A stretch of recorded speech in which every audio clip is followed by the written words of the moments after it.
see how many people are watching this, but I think some people may be here.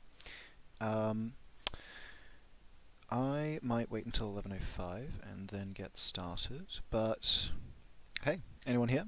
How's everyone's day going? Oh, there we are.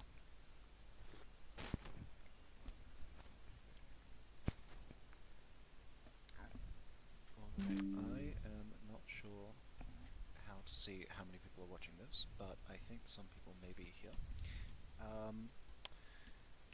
I might wait until 11:05 and then get started, but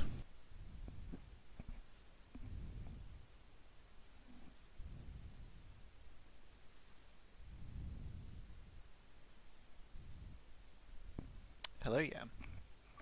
Welcome to the stream. It's good to have you here.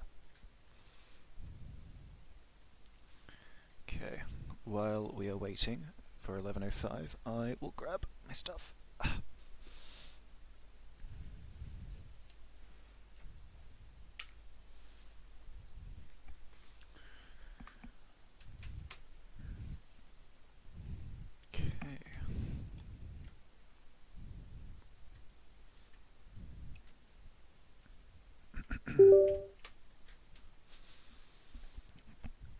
Just 2 more minutes.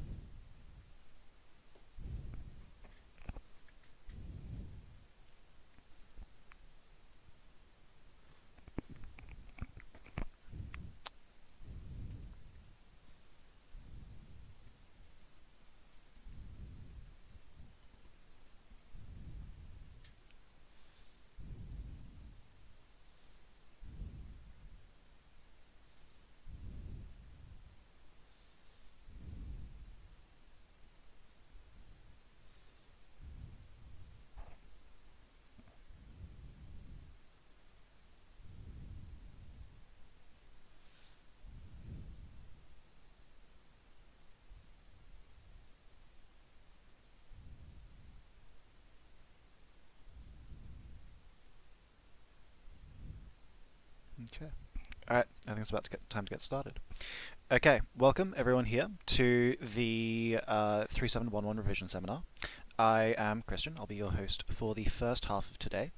I'll be helping cover, let's see, oh no, where actually is the file?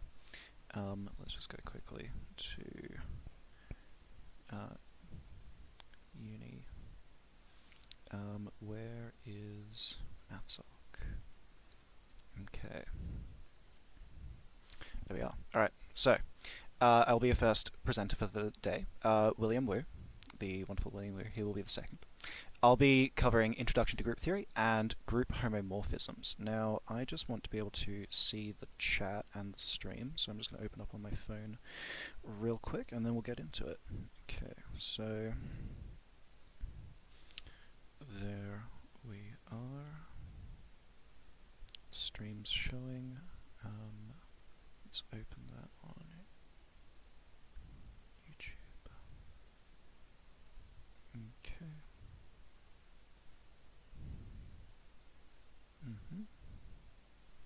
There we are. Okay, so I can't see the chat on my phone, but I can see the stream, which is good. Alright, so Introduction to Group Theory and Group Homomorphisms is my goal for the day. So let's just get into it. A lot of today is going to be very example heavy with the concepts.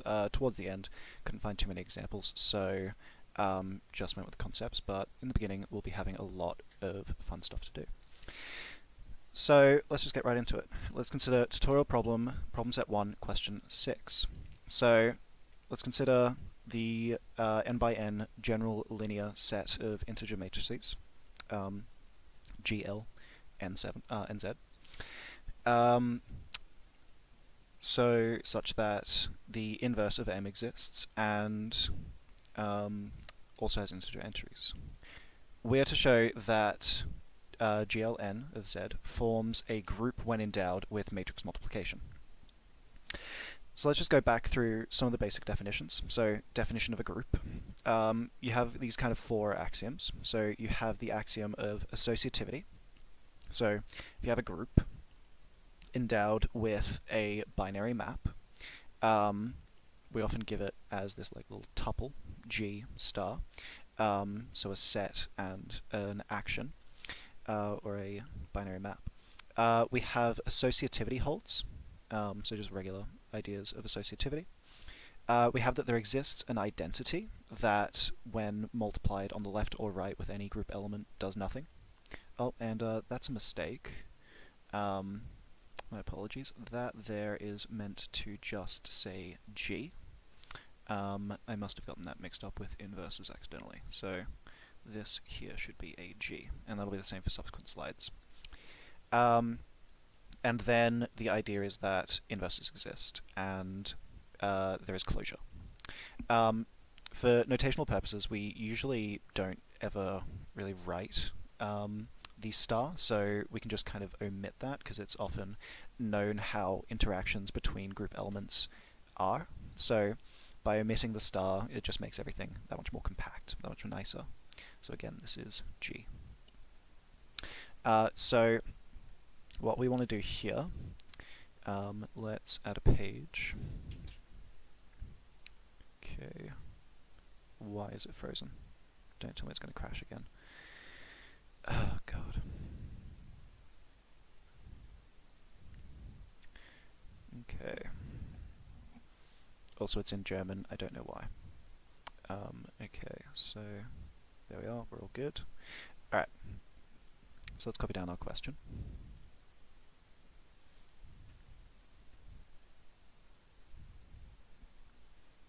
It's frozen again.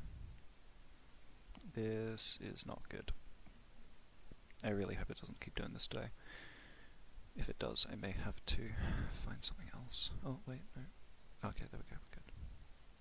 Okay. So, we want to cover all of the axioms, so we'll go with axiom 1 first. We need associativity. We know that the set GLN is just a set of matrices, and matrix multiplication is associative. So, matrix multiplication is associative. So then we know that 1 is good.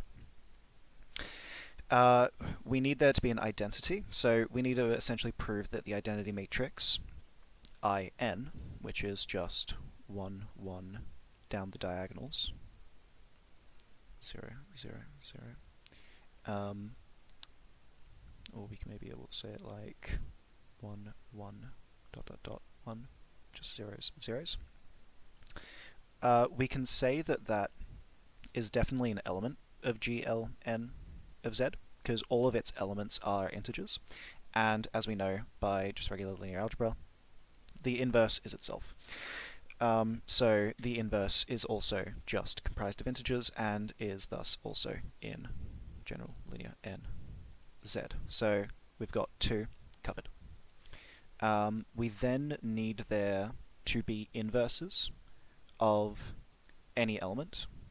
So let's go here, add another page. So copy you down, paste you there. We know that m to the negative 1 exists when m is in GLNZ, that's given to us. And we know that it also has integer entries. So we know then that m in GLNZ implies that m to the negative 1 is also in GLNZ. So that covers 3. The existence of inverses through regular ideas of inverse matrices. And finally, we need closure. So closure is probably the only like non-really trivial one. But if we take M1, M2 in general linear NZ, and we consider any general entry, I believe, what would it be? It'd be M1, M2, say the ijth entry. I've forgotten like exactly what it looks like, but I know that the element of any general matrix multiplication is going to be a dot product between a column and a row.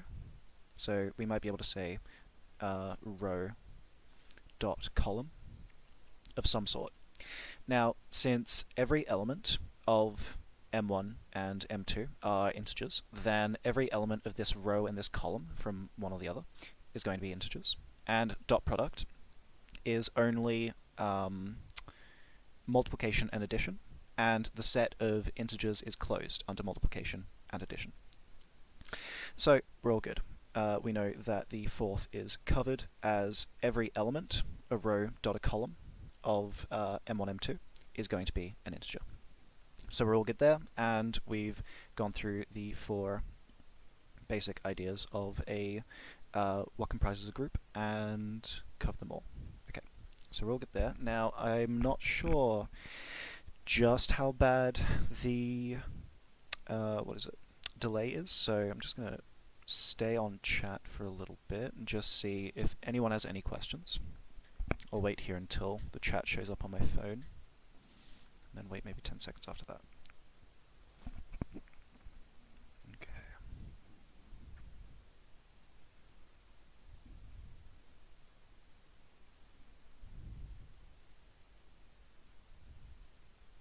Okay, it's shown up on my phone. Doesn't seem to be anything at the moment. I'll come back to that just in a second. But then we get on to the next question. Alright, next problem.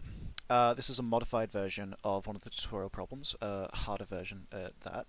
So, for a k cycle, a1, a2, a3, a4, so on through ak, when is a1, a2, so on and so forth, to the power of n, a cycle? This is a harder version of the actual problem, which is just considering when n is equal to 2. And what we're going to do is we're actually going to do the original problem to get some ideas about the harder version of the problem. Now I'll just check the chat real quick. No questions in the chat, we're all good. So with the easier version of the problem, so we're considering when is a1, a2, ak to the power of square, power of 2 a cycle. We'll look at some concrete examples to kind of motivate this idea. So let's just imagine the simple cycle 1, 2, 3, 4, 5, 6. Yeah, let's say that. And let's consider 1, maybe let's call that sigma 1. 1, 2, 3, 4, 5, 6. We'll consider here sigma 1 squared. So that's going to be 1, 2, 3, 4, 5, 6, 1, 2, 3, 4, 5, and 6. So what we can see here is that if you would apply this to any number in the range of like 1 to 6, then you might be getting, say, 1 if you were to go sigma 1 squared of 1. That's going to be sigma 1 of 1, which is going to be sigma 1 of 2, which is going to be 3. Basically, something that we could see is that regularly you'd have the numbers hopping around like this. So a regular step would be something like da, da, da, da, and then like, if we imagine it's coming back. What we're now having happen is that it's doing one step and then another step. So it's doing 1, 2 simultaneously. And it's doing 1, 2 simultaneously. 1, 2 simultaneously. So what we can see is that in this situation it's just skipping. Like so. 2 at a time. So what we could see then is that you're going to have 1 going to 5. Sorry, 1 going to 3, which goes to 5, which goes back to 1.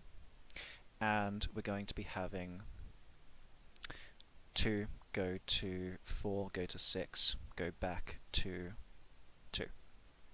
So that's actually going to be forming 2 disjoint cycles. And so it's not going to be forming a singular cycle. So we can see here that sigma 1 squared is going to be 1, 3, 5, 2, 4, 6. So, not helpful, not unhelpful. It's telling us something. Um, what we can kind of see here, or what we could consider, is any general kind of sigma, let's say 2, being 1, 2, 3, dot dot dot, let's say, I don't know, p. We can see that through this kind of ordering, when you're making these jumps of 2, should do it in a different color, when you're making these jumps of 2, you might be forming 2 distinct streams based on whether a number is even or odd. You can see that all of the odds here are connected to one another, and all of the evens here are connected to one another. And that makes sense, because, of course, you're going to be jumping by 2 every single time. So if you start at an odd and jump by only 2s, you're going to be getting only odds, and if you start at an even and jump by only 2s, you're going to be getting only evens. So really, actually, we don't need to consider this. We can just consider the idea that we are looking for a case where there is no way that an even could map to an odd, and that, of course, can't happen anywhere in the middle. Like, if you're at an odd, you're only going to be going to an odd. It's only really going to happen at the extremities, so at this point 1 and this point 2, this point 1 and this point 6, so at the very beginning and the very end. So the question becomes, well, I suppose it comes quite easily that we would need there to be, if we're considering this, we would need this to be odd. The way that works is that, let's imagine that you started at an odd number, or an odd index, so A1. You would then go to A3, A4, A5, A6, so on and so forth. If you were to then end at AK, where K is an odd number, then that odd number, so if we consider 1, 2, 3, 4, 5, so we'd get that odd number would map to an even number, connecting those 2 streams, so the even stream and the odd stream. That brings us then to the more general version. So we can see it has something to do with connecting those different streams. We can consider different powers as having different streams. We know a power of 3 would have at most 3 different streams to it. Power 4 would have at most 4 different streams, so on and so forth. And the task then becomes, how can we connect all of those streams together? And I believe the answer comes quite naturally, but it is when the GCD of K and N is equal to 1, or when they're coprime. Okay, so I'm just going to draw a circle so that I can see on my stream, but if anyone has any questions about that, post them in chat. I'll check back on them in a minute once I see the circle on my stream, but otherwise we will continue. Okay, so I'll just check if there are any questions from the last one. Nope, no questions yet.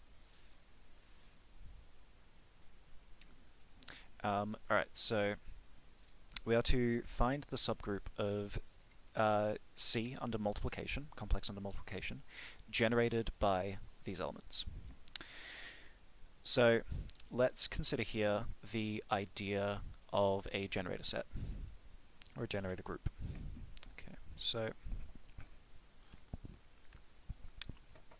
we can kind of force out of a few elements a group to show up. If we go back to the group axioms, all we need for a group is we need associativity, we need identity, we need inverses, and we need closure. Associativity, there's not much we can do really with associativity. That comes down more to the elements that we are choosing to generate the group from. So we've just kind of got to pray that whatever elements we're trying to generate a group from are associative, or at least pick ones which are definitely going to be associative. What we can control, though, in a group or a set that we can make is the identity, inverses, and closure. And this is how we do that. Most of this is to... Oh, gotta plug my computer in. Most of this is to deal with closure, but it also covers the cases of inverses and the identity. So the way that I've got this set up is we have a set of elements S. It's just got some elements in it, and we are considering the generator group, so we put little angle brackets around that S, generated by all elements of big S, so as kind of products of those elements in every which way we possibly can. So the n can be any integer, allowing us to make as many products as we wanted to. So if we considered a group a set equal S1, S2, S3, then one of these product elements could be like S1, S1, S1, S2, S3 to the negative 1. That's what this is responsible for, this S to the negative 1. That's just describing the group of S to the negative 1 for S in big S. And so that allows us to get inverses, and we also consider the case where n is equal to 0, and we get that the product is going to be the identity, so 1 of S, if you would, or 1 of G, both being the same. Okay, so there's a bit of a more succinct way of saying this, or maybe a bit more elegant, useful. So we say here that we can have any powers of elements, because you can see earlier that I had written, say, S1 3 times. I could just say S1 to the 3, and that's completely valid. This also covers the idea of inverses, because we're allowing pj to be any integer. And one more note is that we say a group can be finitely generated if it has finitely many elements. Okay. So, do we have a subgroup question? We do not have a subgroup question. Not subgroup, generated group. I believe we have a generated group showing up somewhere. I just may have not. Oh wait, no, never mind. Don't worry. I missed the fact that we were actually working on a problem there. Alright, so let's copy this down. Let's add a page after this. Okay. So, we are trying to figure out all of the different elements that could possibly be made by products of these two. So, let's consider then the generator group. So, let's maybe call this... what should we call you? We'll call you R1. We'll call you R2. So the generator from R1, R2 is going to be the set of all products from n equals... no, not n equals. Maybe we'll consider it this way. So going back here, we can see we've got all these products. Now, sometimes it does matter, or it does matter, where, say, we'd put an S1 over here and it would not assimilate into a power of S1s with these. In our situation here, we have just regular multiplication on complex numbers, and that is commutative. So we are totally fine to just say that these are all R1 to the N1, R2 to the N2s, for N1, N2 in the set of integers. So if we expand that, R1, N1, R2, N2, we're going to find that that is going to be e to the 3 N1 on 2i, e to the N2 on 4i. Okay, so we'll combine those, and we end up with 6n1 plus n2 divided by 4 multiplied by I. Now, based on just complex numbers, we only really care about where 6n1 plus n2 on 4 is in negative pi to pi. We may use that later, we might not use it now, but we've essentially got to... Actually, no. I believe I made a mistake when I did this. Yes. When I made this question, I meant to make this here different.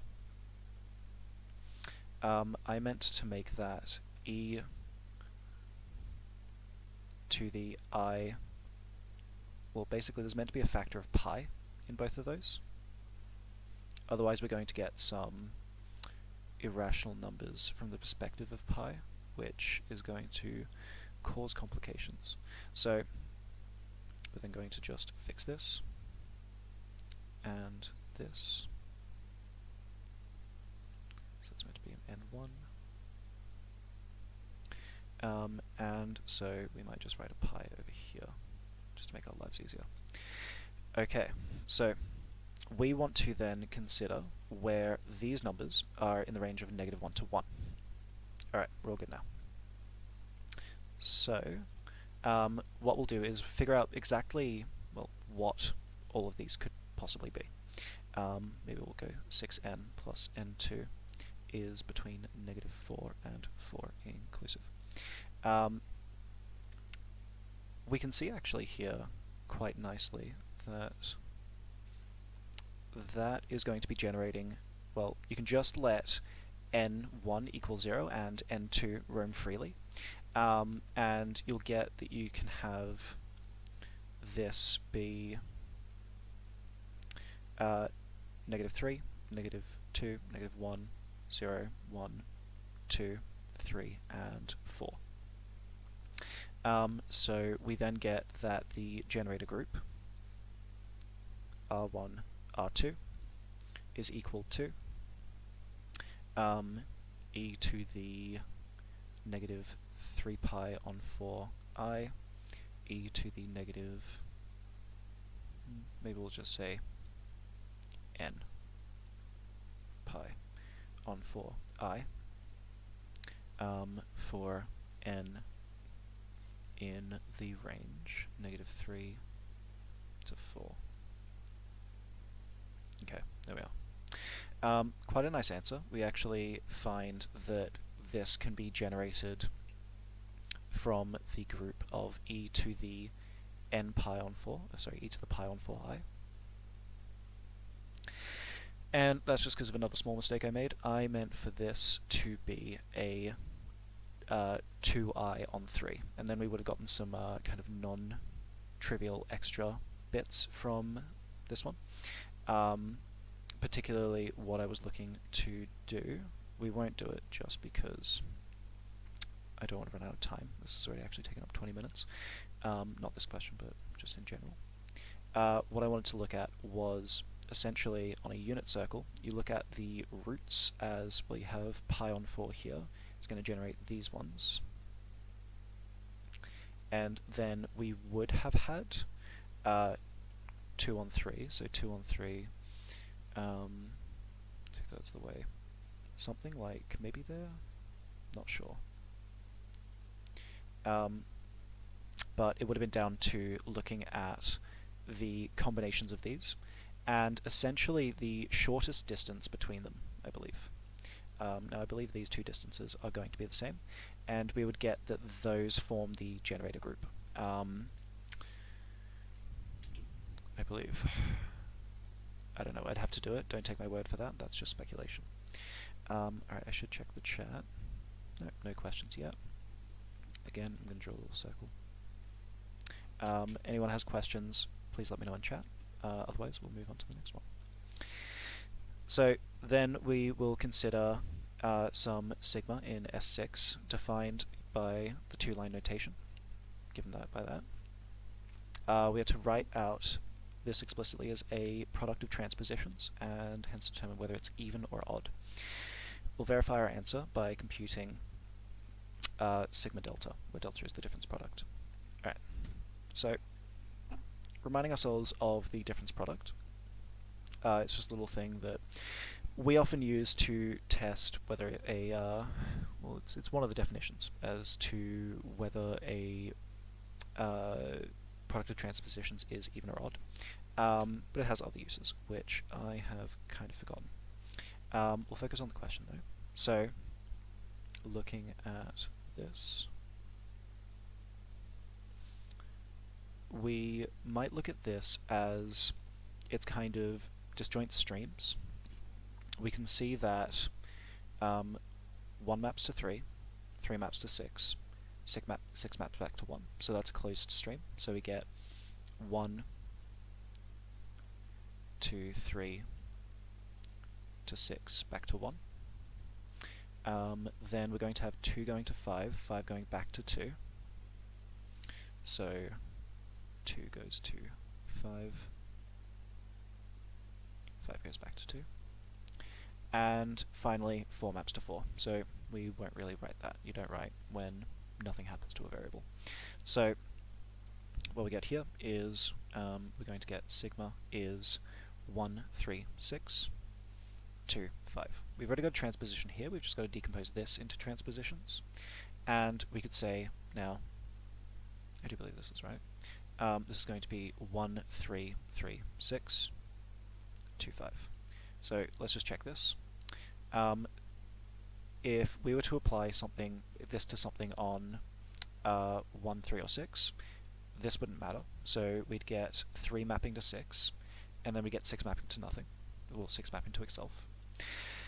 We'd get 6 maps to 3, 3 maps to 1, so 6 maps to 1, yep, cool. And then we'd get 1 maps to nothing, and then 1 maps to 3. Okay, cool. So these two transpositions together do in fact equal this cycle. And so all we've got to do now is look at sigma delta, which is going to be, well, if we consider delta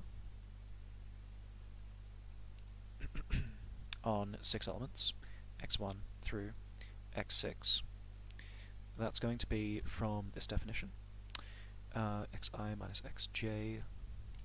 Okay, so that's going to be x2 minus x1, x3 minus x1, x4 minus x1. I might write this as x21. Then I'll write times x31, x41, x51, x61. Then we get x32, x42, 52, 62, x43, 54, 53, 63. We might be able to move this over and make room. x54, 64, x65.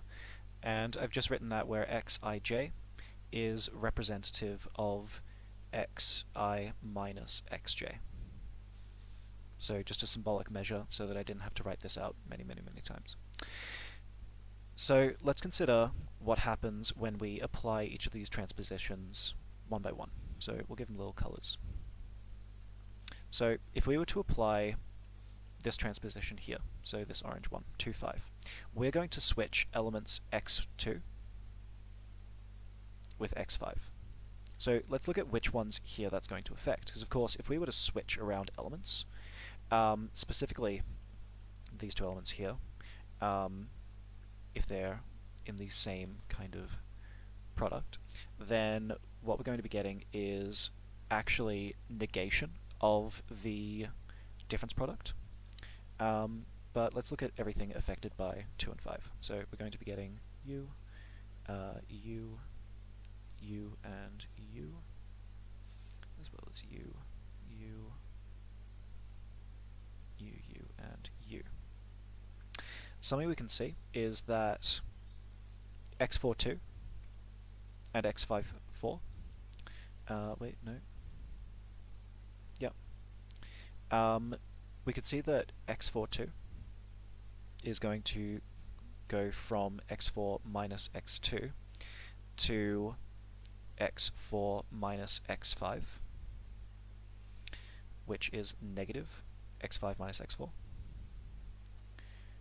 So you're essentially going to be negating that one way, but the same thing is going to be happening with, I believe, x5 4.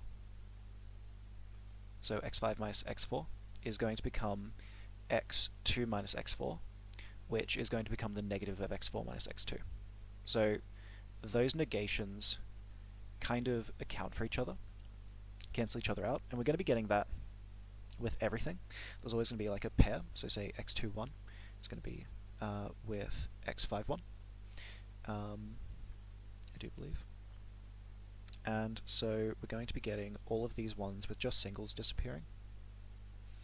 But we're going to be getting this, x5 2, not having a kind of conjugate. It's not going to have an x2 5 somewhere that it can be counteracted by. So that's just going to cause a negation. Then this x3 6, so 6 3 is going to get negated, and 1 2, so 3 1, no, 1 3, so 3 1 is going to get negated as well. So we're going to get 3 negations, or in total, sigma delta is negative 1 to the 3 sigma, which is negative sigma. And now let's just get rid of that. Maybe there. That means then that this is odd. Okay, so there we are. So let me just check the chat. Nope, nothing in chat. We're all good. Alright, so that's proof that our transposition is odd. Another way of just like knowing that it's odd is the fact that when you decompose it, it decomposes into 3 transpositions. That's just going to mean to us that it's odd, just because it has an odd number of transpositions, but this might be the way that you go about proving it, and that's the way they wanted us to in this situation. Okay, so any questions about that? If there are, let me know. I'll check the chat in a moment. Okay, so then we've got let G be the group of complex numbers under multiplication. Let H be the subset of complex numbers of modulus 1. Alright, so this is where we get into a kind of bigger question. So we're to show that H is a normal subgroup of G and describe the cosets of H. Then show that the equation of G and H is isomorphic to a subgroup in R under multiplication. Let's take this bit by bit. So first we'll show that H is a normal subgroup of G. So to do that, we'll look at what the definition of a normal subgroup is. So H is considered a normal subgroup of G, given by that notation, if and only if. H is a subgroup of G. That's a whole can of worms, yeah. On its own, we'll get into that. But then the added kind of necessity that if you sandwich any element H between an element G and its inverse, you end up with that element, GH, G inverse, still being in H. Expanding the idea of subset, we find that for H to be a subgroup, for H to be a subgroup of G, we need subset. We need H to be closed under its group multiplication, and we need inverses to exist. The other axioms of being a group come by kind of proxy of being a subset of G and having these axioms satisfied. So let's go about doing that. Okay, so add a page here. Our first task, so let's maybe get actually the definition. Our first task in proving that we have a normal subgroup is proving subset. We're actually given that, are we? Yep, we're given that it's a subset, so that's just automatically, we're okay. We just need to show first closure. No, didn't mean to open that there. Okay, let's copy you. So, first we need closure. So we know here that H is the set of Z in the complex numbers. Now I believe that's not 0. Yeah. Oh, well, actually it doesn't really matter, because we're going to restrict it anyway here, and this doesn't allow it to be 0. Absolute Z is equal to 1. So we know then that if any element Z is in H, then Z can be written as e to the I theta for theta in negative pi to pi, just any element on the unit circle. So that means that h1, h2 in H implies h1 equals e to the I theta 1, h2 equals e to the I theta 2 for thetas both satisfying this condition. So h1, h2 is e to the I theta 1 plus theta 2, which we can say here is equal to e to the I. Now, for simplicity, I'm going to say here 0 to 2 pi, so that what I can then do is I can say, maybe in square brackets, theta 1 plus theta 2 mod 2 pi. So what that's going to do for us is just take anything, like if this were outside of 2 pi, so say for instance, if we had 3 pi on 4 and 3 pi on 4, we'd get 3 pi on 2, or, wait a minute, no, that's not an issue, I mean 7. So that's going to be 14. No, that's going to be a 7. Which is going to be something like 7 over 2, 3.5. So that's going to be outside of it. So by taking the mod 2 pi, we're just going to be essentially subtracting 2 pi from this, and having that is congruent to 1.5 pi, or 3.5 pi. Mod 2 pi. Okay, so there we are.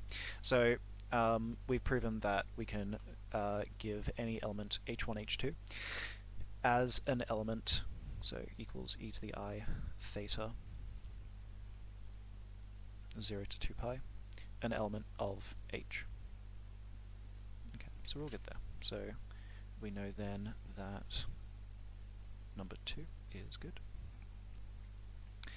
Next thing is inverses. Inverses come quite freely from ideas of complex numbers. So I got a page.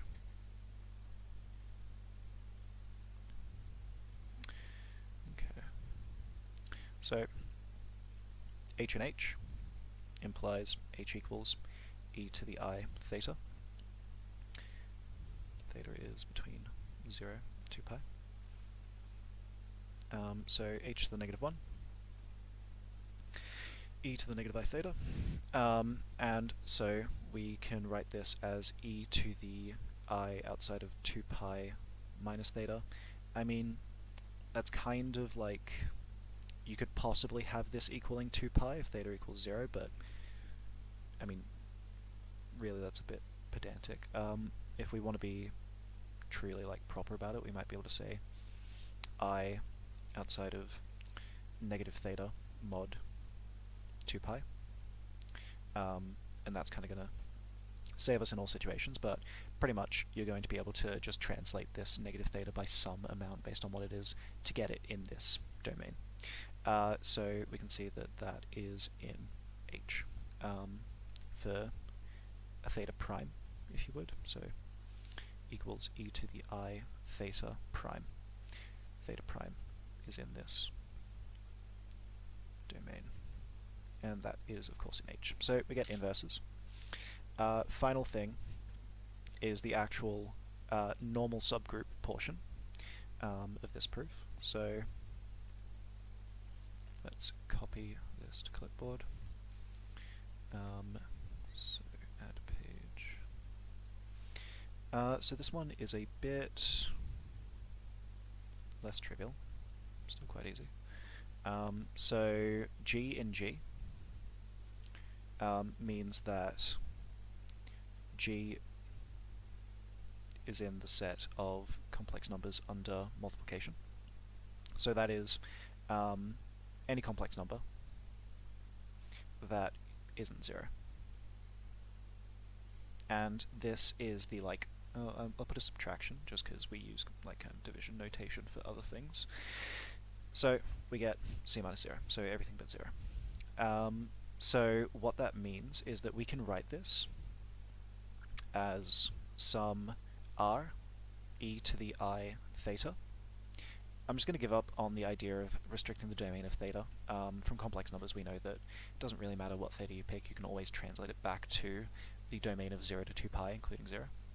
What we care about here is the fact that r is greater than 0, because that allows us to have inverses. So we get here g to the negative 1 is 1 on r e to the negative I theta. Alright, so we've got those two. So we'll use those in a moment. So then we have h and h implies h is e to the I, I'm going to call this alpha. So e to the I alpha. So then we have g to the negative 1 is equal to r e to the I theta, e to the I alpha, 1 on r e to the negative I theta. Then by ideas of commutativity of multiplication under complex numbers, we can group together this r and this 1 on r, and we can group together these exponents. So I theta, I alpha, I theta. And we're going to be getting, actually, quite interestingly, so these cancel out to become 1, these cancel out to become 0, we just get e to the I theta, e to the I alpha, which is h, which is of course in h. It's not a necessity that your element be essentially stabilized under g. You don't need this to turn into exactly lowercase h. You just need it to be in h. It's just a happy coincidence that it turned out to be lowercase h. So we then have normal subgroup, as all our axioms are covered. Okay, let me just check the chat. Nothing in the chat. Okay, so we're all good there.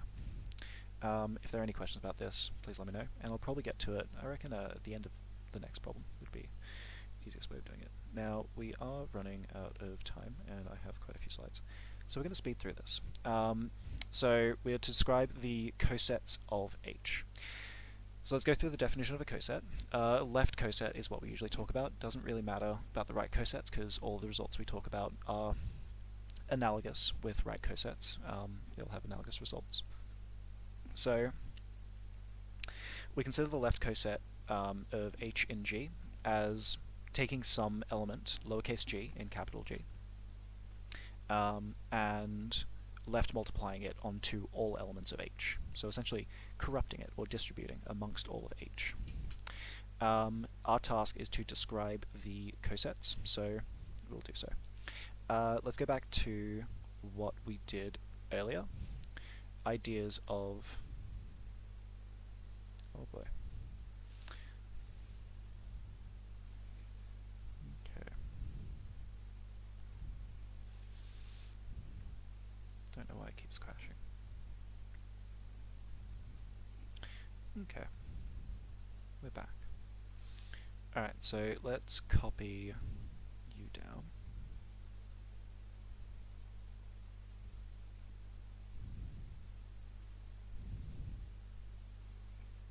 Okay. So if we have some element g in G, so we'll just fix this. Say that it's some fixed constant. Then what we'll get is that gh is the set of gh for h in h, which is g e to the, or maybe we'll say r e to the I theta, e to the I alpha, for alpha in 0 to 2 pi, just so we can have some restriction. So then we'll say here this is going to be r e to the I theta plus alpha for alpha in 0 to 2 pi. Or that we could write this as re to the I beta for beta in 0 to 2 pi. So what we're able to do now is notice the fact that this is going to describe the circle on the Argand diagram of radius r. And so the only thing that really kind of differs any cosets of each other, like any cosets, is this modulus, this radius, because no matter the kind of rotation of g on the Argand diagram, you might get the same circle out of two different g's. Say, for instance, you have one g going this way, up to this number, and one g going down here. If they have the same modulus, they'll both be describing the same circle. The only thing that varies between cosets then is the radius of a circle. So we're then to show that g over h is isomorphic to a subgroup in R under multiplication. So we've got a bunch of different definitions here. So we've got the quotient. The quotient group, oftentimes it is, there's a condition for it to be the quotient group, is the set of all left cosets. And then we'll get into isomorphism. So two groups are isomorphic if there is some psi, such that phi is a homomorphism and phi is bijective. The idea of being a homomorphism has a few things. It's just an order-preserving, structure-preserving map between two groups. But this is the rule it has to follow. So what we've got to do now, sorry for going quickly through this, I do just want to get through this problem at least before we finish up. So let's copy you, paste you there. So we've just got to consider what could g mod h, sorry, not g mod h, g over h, the quotient of g and h, be isomorphic to as a subgroup of R under multiplication. And we can kind of see from the ideas we were talking about earlier that the only difference between cosets in of g and h are the radiuses of the circles, or the modulus of whatever g that you're choosing. So what we care about here then is kind of the equivalence class of cosets. So we might say that a g1h, g1 is equivalent to g2 if and only if g1h equals g2h. Or that is to say, modulus g1 equals modulus g2. So like we were saying, the only thing that differs between these g's, these cosets, are the modulus of g. So we could see then that you'd have some phi mapping g mod h to R under multiplication as mapping some re to the I beta, as we discovered earlier, is the general form.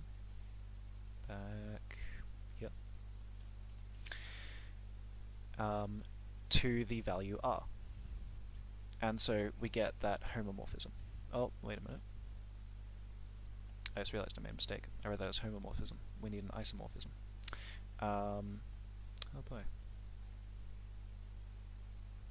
Oh wait, no, that's okay. It is an isomorphism. We're totally fine there, because this is an re to the I beta, this is re to the I beta h. Or maybe re to the I theta, if we're being proper. So we're okay there. And it is isomorphic because if we put that to the power of -1, we're going to be getting that equals re to the I theta h. And from our idea of equivalence classes, this is going to, like if any two are equal in the set of left cosets, any two left coset, then they are the same thing. So that kind of forces us to have surjectivity. Okay, so we've got that. Let me check the chat. Any questions? Yam is saying let's go. I don't know what that's to, but let's go. To whatever it was. Okay, so... God. Alright. Group homomorphisms. We've got to speed through this. So we have different types of morphisms. So a monomorphism is an injective homomorphism, an epimorphism, surjective. Isomorphism, bijective. The two prior ones together. So these two together make isomorphism. We say that something is isomorphic to another thing, like this. And then an automorphism is an isomorphism where the domain and codomain are the same. Okay. Or the domain and range, actually, in that case. Then we have other kinds of homomorphism terms. A fiber is the idea of if you have some phi mapping A to B and some subgroup of B, one of the fibers of phi is this phi inverse of B, or the set of all elements of A, the domain of phi, such that phi of A is in that kind of subgroup. So the idea of that would be you'd have here A, you'd have here B, you'd have here B prime. All of the elements which map to something in B prime, let's imagine it's these, and you got this one mapping to something in B and not B prime, we would consider these elements here being in this fiber. So that is the fiber of B prime. So then the kernel is essentially the fiber on the identity element. So it's everything which maps to the identity element. And then the image is essentially just the range. It is every possible value in B that you can get from applying phi to values of A. And this happens to be a subgroup of B. It could be equal to B, but as is with regular functions, codomain and range don't necessarily have to equal. Then we get into the isomorphism theorems. I don't have any examples for isomorphism questions, just kind of explanations, because we've got to get through this quickly.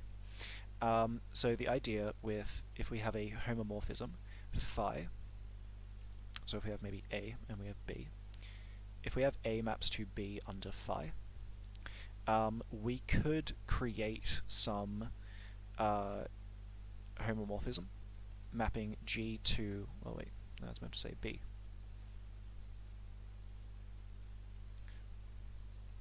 Mapping B to A without the kernel, which will, so this is pi. Wait a minute. Did I make a mistake here? Is that meant to say A? No, that's meant to say A, yeah.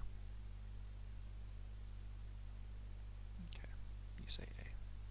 So we have A kernel, which creates this vacuum, and if you go through the proof, you actually find that the function which fills this vacuum, psi, from A kernel phi to B is an isomorphism. And we call that the induced isomorphism. So then there is the second isomorphism theorem. Again, just pretend this issue is not here. It's an A. Second isomorphism theorem is quite nice notationally. If you have C being a subgroup of B, B being a normal subgroup of A, and C being a normal subgroup of A, so essentially if you would, like so, then, well, you get this. Like I said, notationally quite nice, because it looks like the C's are cancelling with one another, and you just get A divided by B, A divided by B. The third isomorphism theorem is then if B is a subgroup of A and C is a normal subgroup of A. Really, A doesn't show up in this. It's just A is maybe an ancestor or a descendant, maybe an ancestor, of both of these, to which they relate. So B and C are the children to A. And their connection to A allows them to have this connection with each other. So we get that B over B intersection C is isomorphic to BC over C. Okay. So then we do actually have a problem. I do have to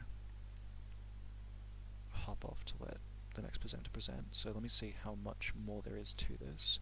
Yeah, so this is the last problem, so I reckon I will go through it. So we'll say here, recall that the real numbers is a group endowed with addition. If we consider the set of complex numbers like we were earlier with modulus 1, being a subgroup of the complex numbers under multiplication, use the exponential function and the first isomorphism theorem to show that H is isomorphic to a quotient group of R. Okay, so let's copy you down.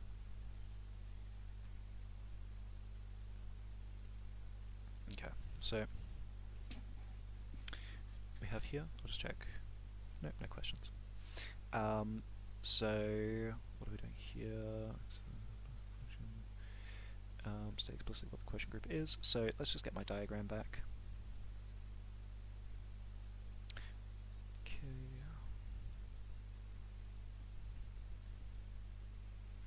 We will use this. So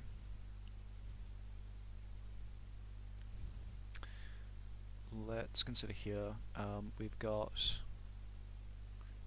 H being isomorphic to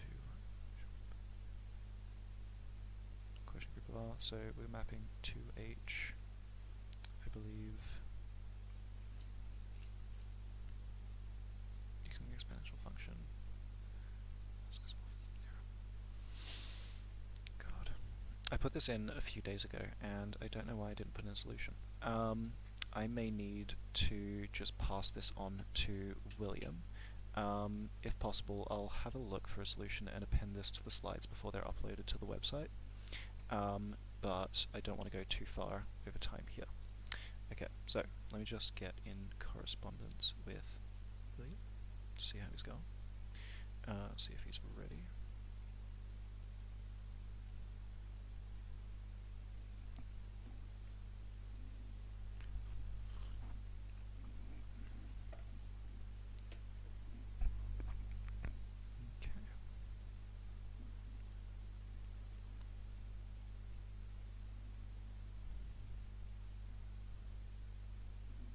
Okay, cool.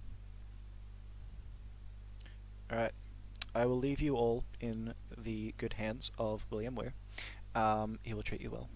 I hope you enjoyed the presentation. I'm sorry if it wasn't too in-depth in some areas, but please, if you ever have any questions, post on the Maths Discord, post on the Maths Facebook group, anything like that, contact any of us and we'll give you a hand.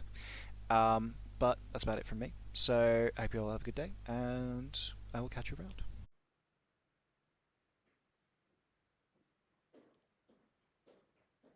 Hello, is this thing working?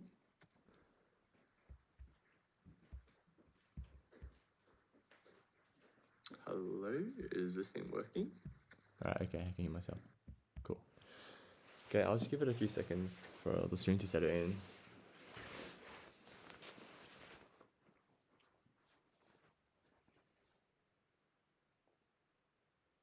Okay, so thank you, Christian, for the lovely presentation. Now we'll be moving on to direct product and direct sums, which is just another name for internal product, internal sums, as well as doing some G sets. So to begin with, we get started with some definition. So suppose we have the group G1, G2 up to Gn. The Cartesian product of these groups with the operation with the operation being coordinate-wise multiplication is also a group, and this is called the external direct product. So basically, just to give some examples, we have,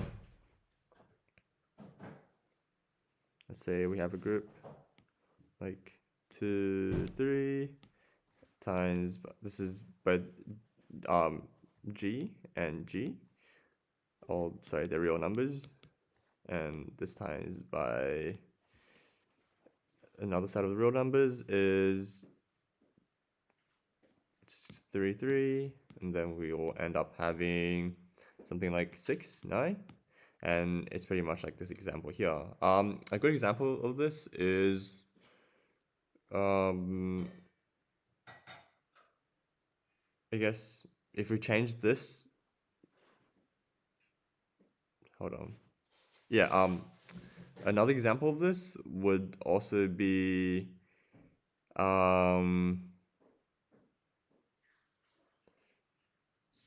like vector spaces and stuff like that. So they will have, we're changing the pointwise addition, multiplication to pointwise addition. We'll just be getting vector additions. And moving on, we have two important morphisms, canonical projections and injections.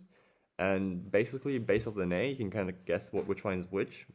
Canonical projection is basically projecting a whole set of external products and projecting it onto a single element. So in this case here, we have the external product of G1, G2,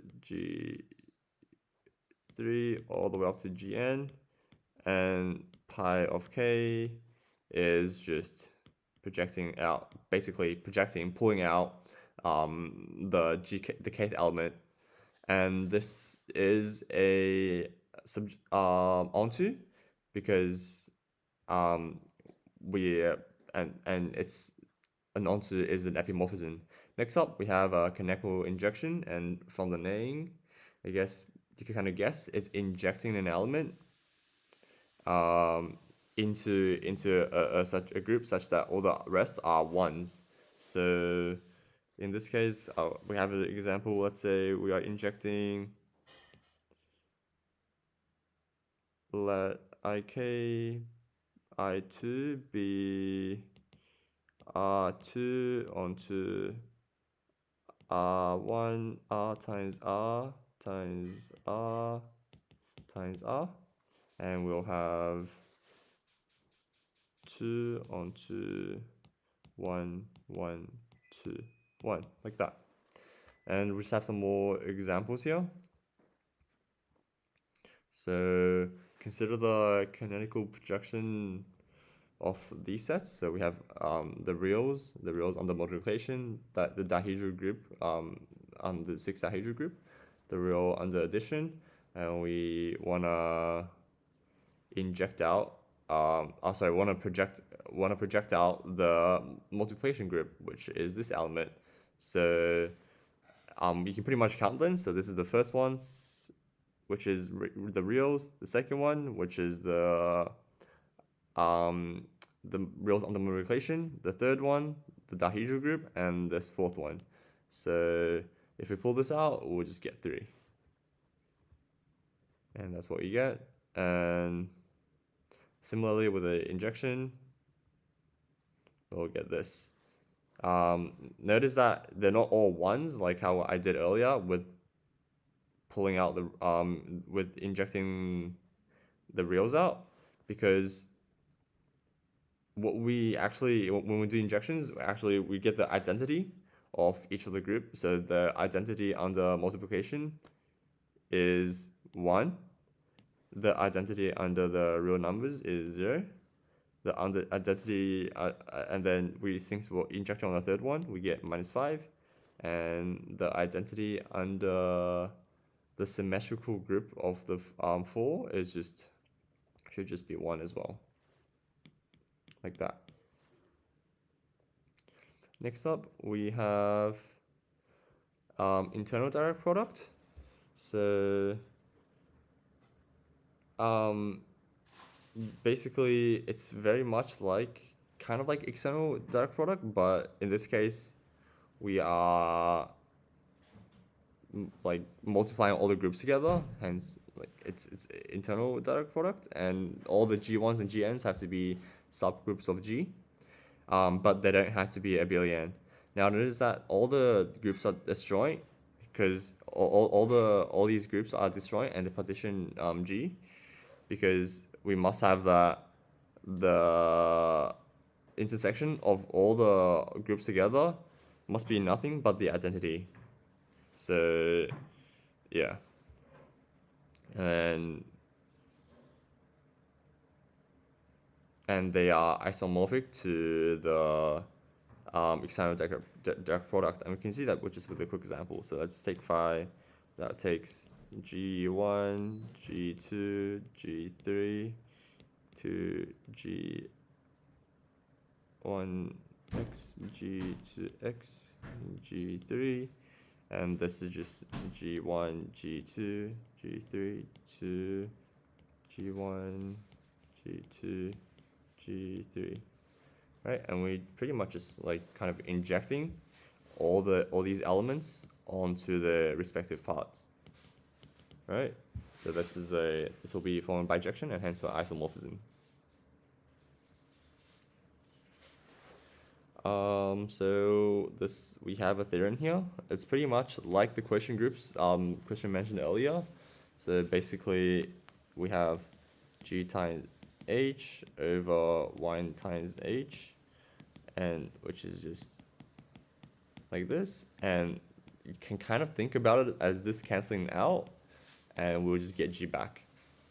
But this is not general true that we have GH over N times H is isomorphic to G, because they might not be of the same order, because you can't like pull a group out and then multiply it again to get back the original group, because they might be the same order. And we just have an example here to show that this is not general true.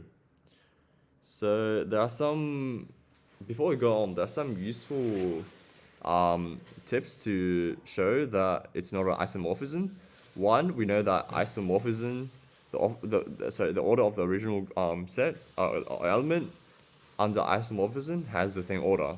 So we know that isomorphism preserve order, and if the original group is abelian, then if two groups are isomorphic and one of them are abelian, then the other group is also abelian. So it preserves group structure, and moreover, if H is a subset of G, then under isomorphism, phi of H is also a subgroup of G, and the same thing with the normal group. So again, isomorphism preserve group order and group structure. Now, a quick example of this will be to show the finite abelian group. To compute any finite abelian group and compare of Z, Z, X, Z, and compare it with Z, and we can see that they have not of the same order. So I can pick an element of this that is just Z plus 1 equals to 0, and we can see that this element here, it has order m, right? Because if it just times this by m, this would just be mz plus 1 plus 1 plus 1 dot m times, and we have the 0 here, which will give us a 0 element. But we know that none of the elements of order z, none of the elements in order z have an order of m, right? So obviously those two groups are not the same. But there might be some cases that this could be true. We just have to prove that it's not true for like a general case. So if you want to prove that this is not true for all the cases, finding a counterexample won't do, and you have to go through the cases exhaustively or prove that is universally not true. Okay, moving on. We have internal direct product, also known as direct sum. I think we'll skip through this part, and you can look over this in your own time.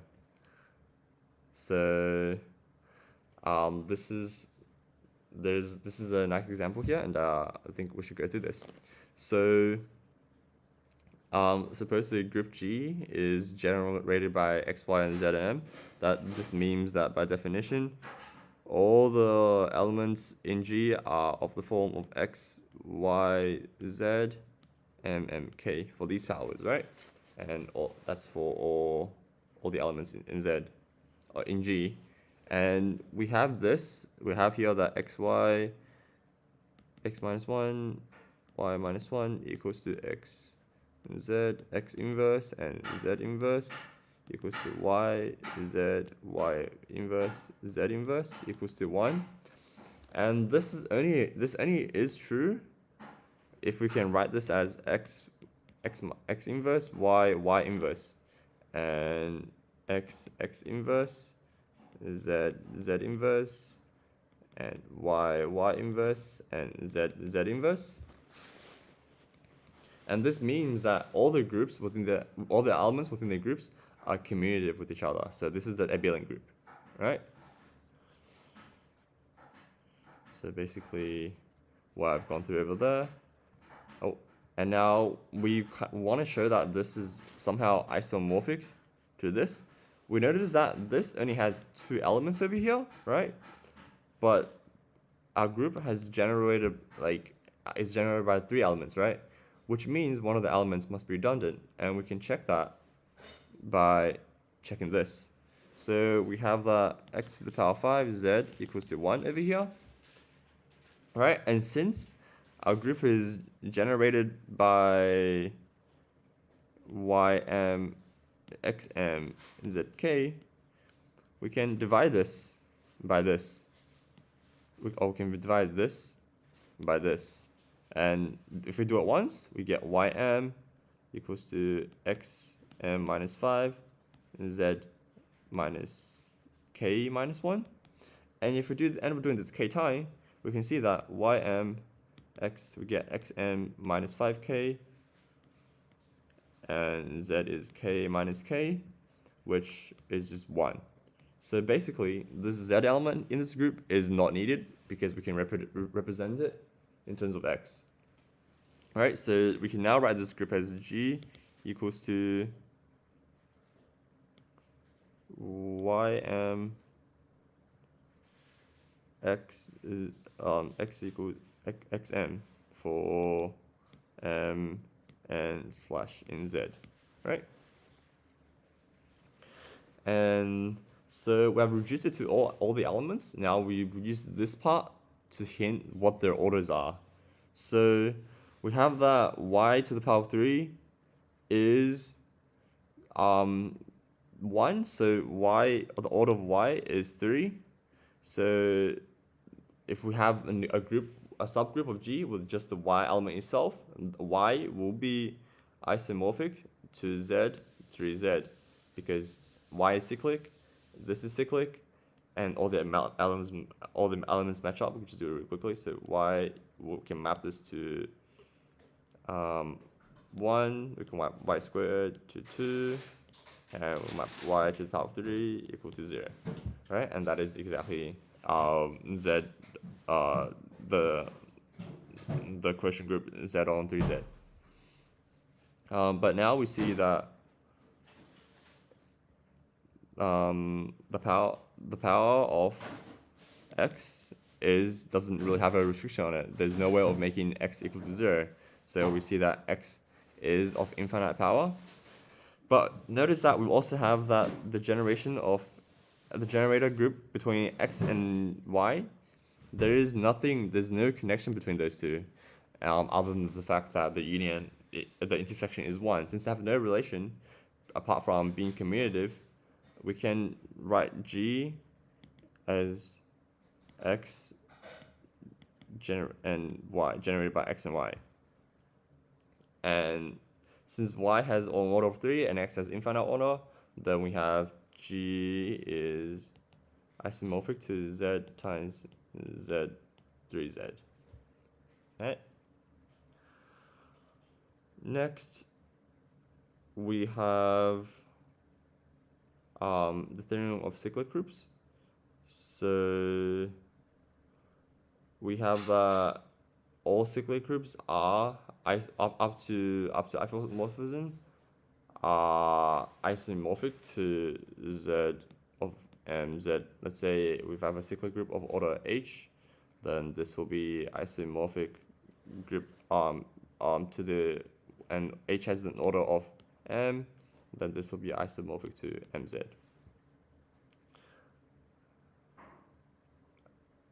And then we have an example here that, well, we can write this. This is the nth root of unity, and we can write this as e to the power. This is the first root. So remember from first year, writing the root is 2 pi on n, right? And then we have ei 2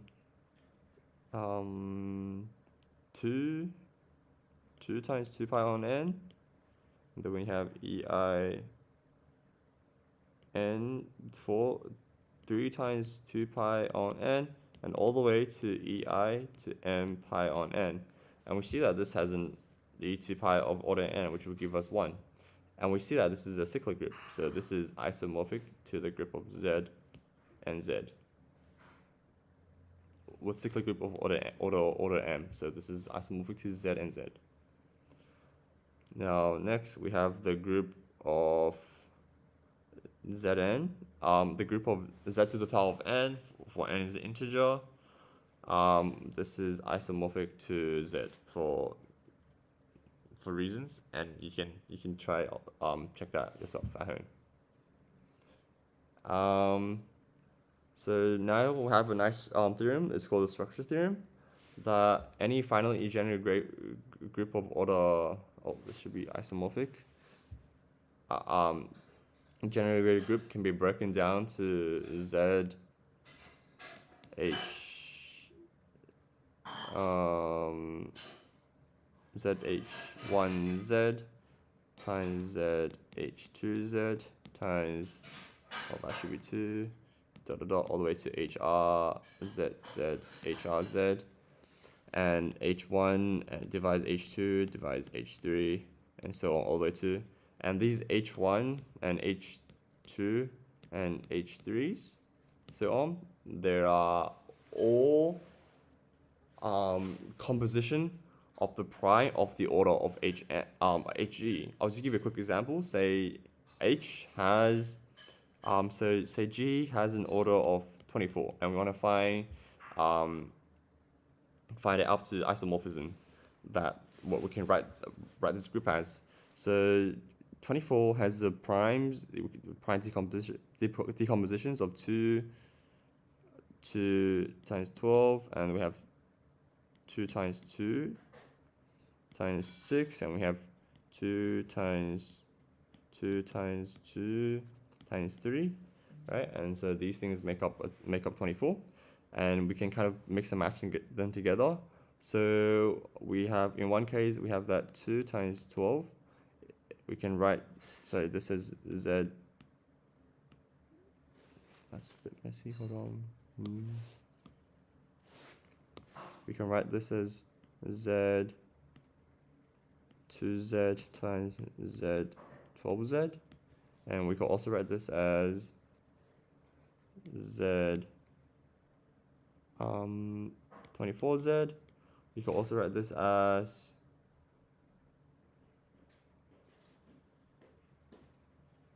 Z 2Z times Z 2Z times Z 26 6Z. Note that these are not isomorphic to each other. It's just the ways we can write them, but they are actually not isomorphic. Next, we have something that's a bit nicer. That is the Chinese remainder theorem. We have that if we have a group like Z24Z, then this is isomorphic to Z2Z, Z 2Z? No. Wait, they have to be relative primes of each. Yeah, they are. Okay, they are relative primes of each other. Sorry. So if we have this, we can just write it out as its prime decompositions. I might need to check this later on because they are not relative primes. But I'll just actually I'll fix this up later on the slides. So we can write this as isomorphic to as n z1 and z2 where they are relative primes formed by the prime decomposition of n. For instance, we can use this to find the finite abelian group of order of 360 after isomorphism, and this is pretty much like how we done it with the group of order 2024. We'll break them down into its prime factors, and we want to construct out of these prime factors h1, h2, hn such that this works. And through trial and error, we can find it that there are this many. These are all the possibilities of writing down, representing this group. I guess something to like a tip to do this while writing that is to take note of all the odd and even numbers, because if we have all the odd numbers together, then they will make an odd number, and since then that obviously won't divide by 2. So when we try to do this, we want to match the odd numbers with an even number if you have more even number than odd number. So we get something that divides the even number nicely.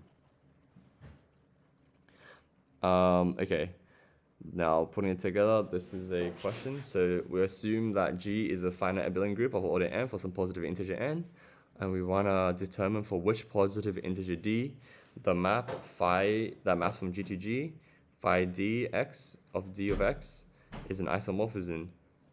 And our criterion should be a simple condition involving the integer n and d, and want to prove that our criterion is correct. Now,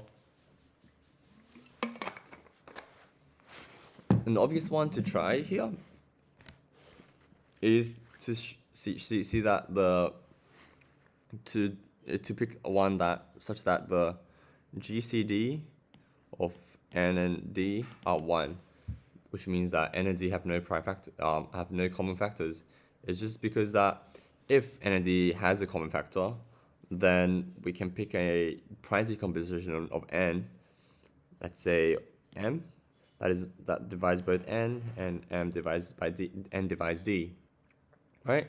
And when we pick something out of this group of this prime decomposition, we have that the kernel is no longer trivial, because n times d, or any multiplication of d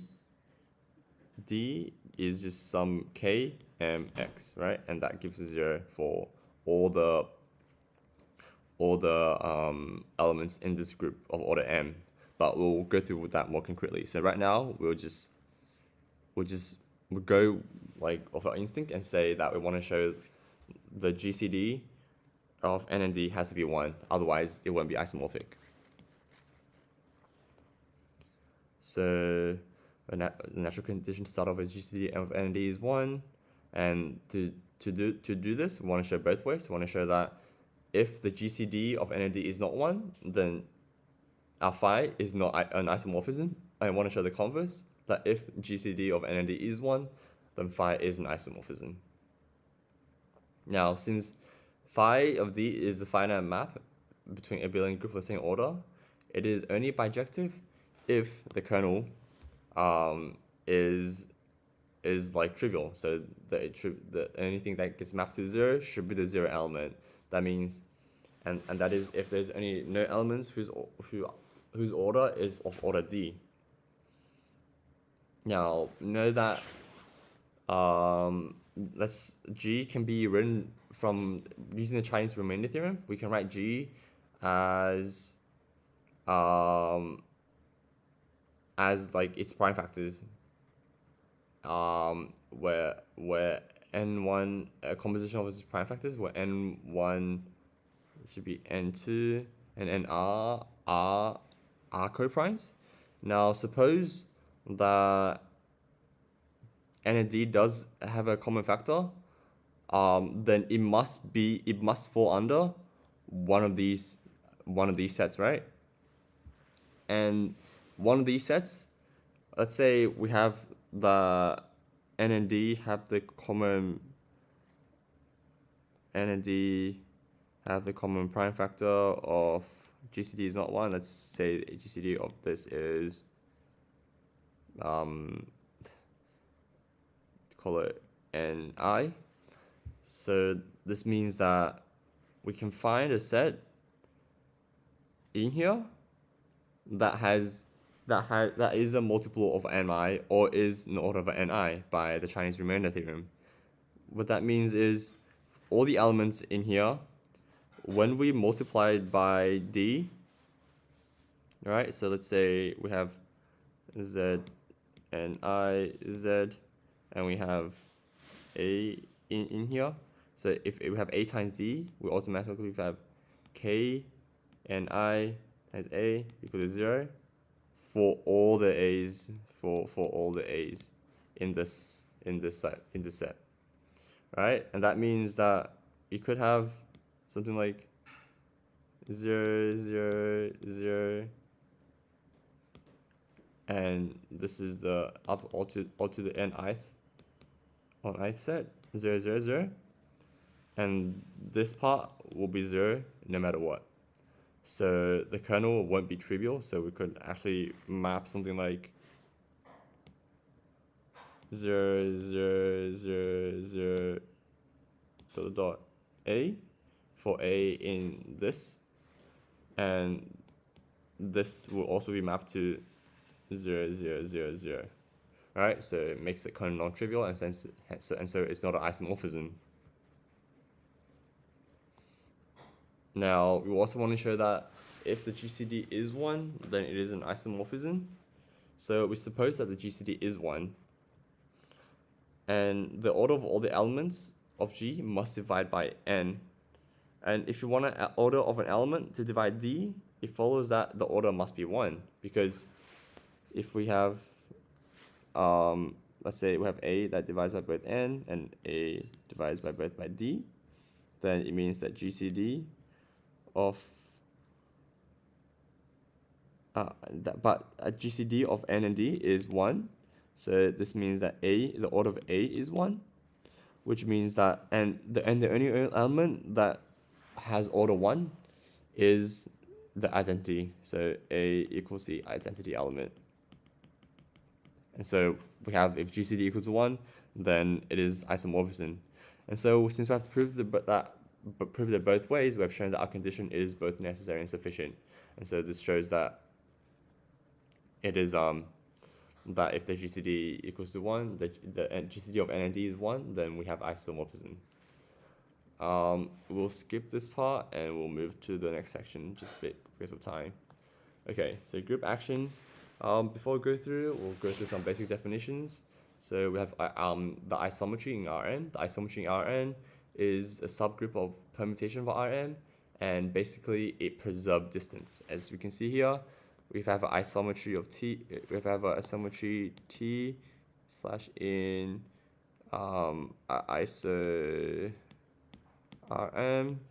Then this is the distance of T, applying x and y to it, and we should get back that the distance of x and y are the same.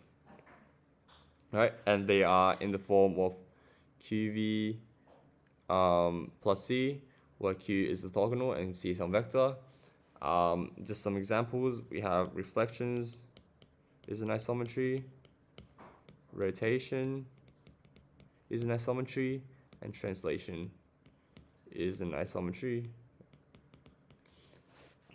And since this is a group, any combination of these ones will also be an isometry. Next, we have the group ON. ON is defined as the set of all isometry that fix the 0 point. So it is just essentially the set of all orthogonal matrix in the general linear group. And therefore, the general form is just TV equals to QV. We have kind of removed the plus C at the end, because we are preserving 0. And this is just reflection and rotation.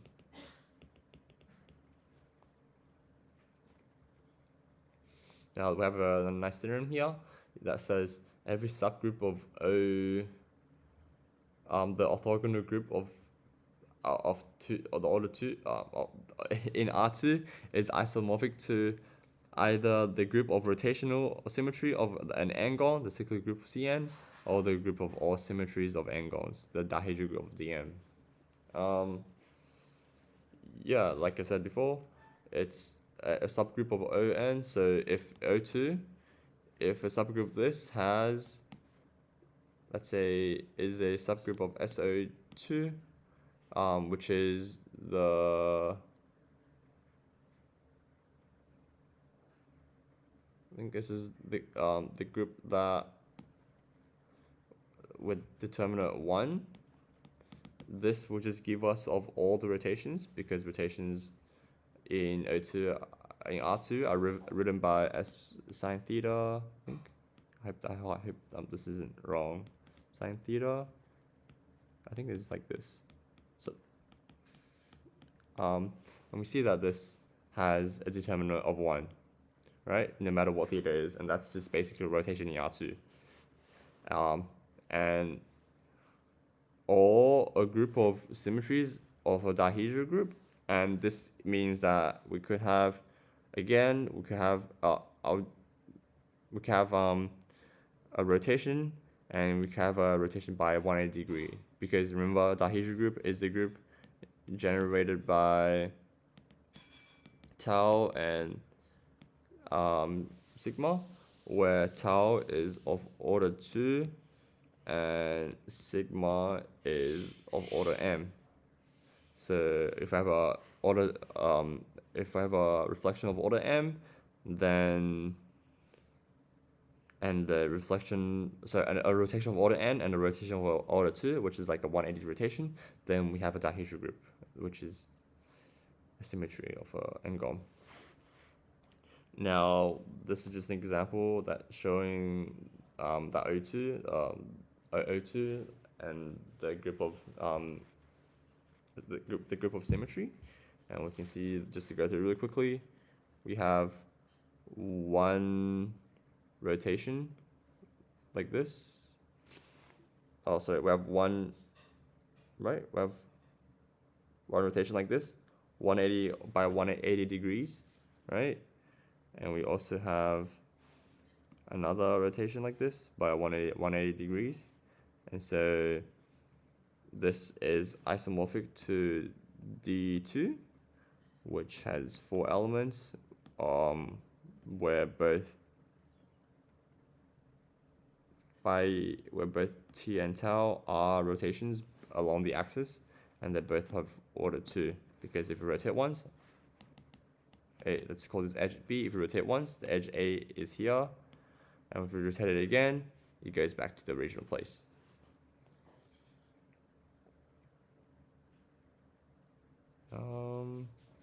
Group of symmetry is isomorphic subgroup of AN.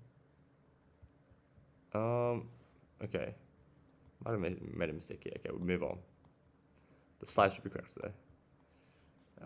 We have the special orthogonal group of ON, which is a group of all orthogonal matrix with determinant of 1, like I've mentioned before.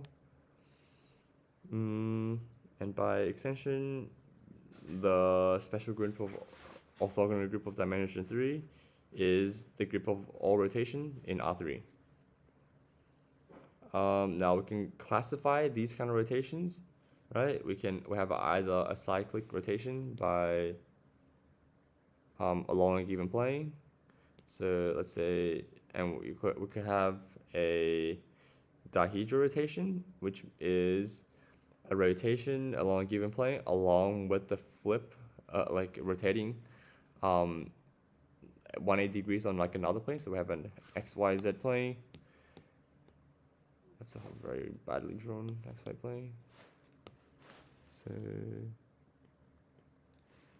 So a dihedral, a reflection along the plane would just be going from this point to this point like that. So it's reflecting along the plane. And our rotation could just be like this, going by theta. And we have the group of rotation symmetry of a platonic solid, where these ones are a cube. I actually forgot what these shapes look like, but they should have the same rotational symmetries. This is another nice theorem. We can find the size of the rotation symmetry of a group just by looking at the number of faces and the number of edge on each face. So this shape, which I forgot the name of, each side has 3 edges, and we have 1, 2, 3, 4, 4, 8 sides. So this has 24. I think this is called octahedron. This has a rotational symmetry of 24. And next we'll look at a cube. We can go through them one by one. We have the identity transformation, which is we have one rotational symmetry. We have a rotational symmetry that joins the opposite edges like this. And for each edge, we can rotate this about. We can rotate this one time, 2 time. Yep, we can rotate this 1 time. We'll be going to this face. Another time we'll go into this face, and using the different color. The 3rd time will be on this face, facing upwards. Right. So for each of the axes drawing the edges, we have 3. Right. So to find how many rotational symmetry there is, we first do a 3. Now we can also draw another line through here. So this is the 2nd line, and we can draw a 3rd line through here. And that should be all the lines. We can also draw a 4th line over there, but you can't see it. So all in all, we can rotate this about 4 times 3 times, 3 times 4 times. So because we can draw 4 lines, and we have each face we can rotate it about 4 times. So we have 4 of these axes, and each of them we can rotate about 3 times. Now we have the rotational about the axis drawing the opposite vertices, which is this one. And we have 1, 2, 3 edges we could rotate them about. So, and we could do again draw 3 lines through them. So line through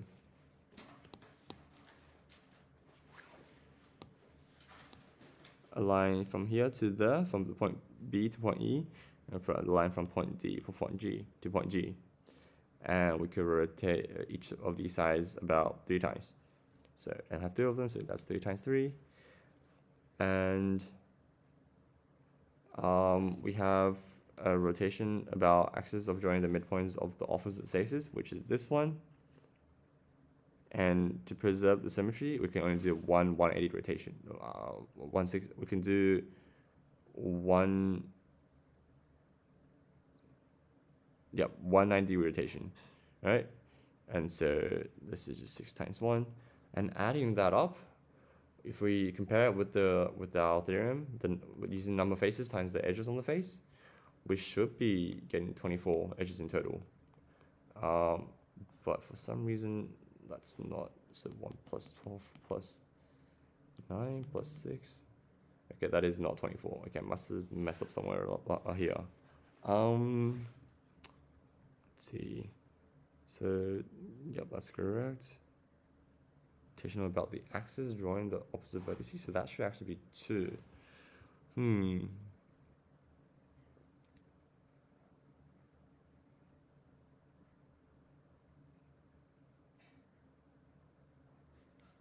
1, 2, 3.